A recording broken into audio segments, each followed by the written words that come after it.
لسه في وقت، لسه في فرصة، لسه ممكن تبدأ من جديد. حتى لو كل الابواب قدامك اتقفلت، حتى لو كل الناس قالت لك مفيش بداية جديدة، حتى لو الدنيا بقت عتمة قدامك، ممكن تبدأ من جديد.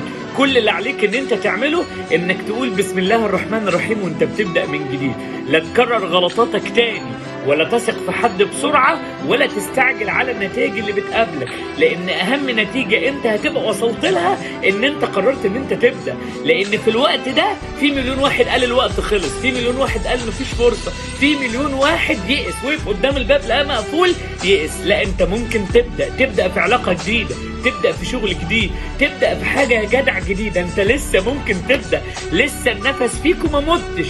طول ما انت عايش في وقت، طول ما انت عايش في فرصة. مليون واحد قالوا البداية خلاص مش هتنفع، ومليون زيهم واكتر قالوا هتنفع ونجحوا. عشان كده لسه في بداية جديدة انك تعمل اي حاجة وتشوف في نفسك اللي انت ما كنتش ممكن تشوفه قبل كده. ارجوك ابدأ بسرعة.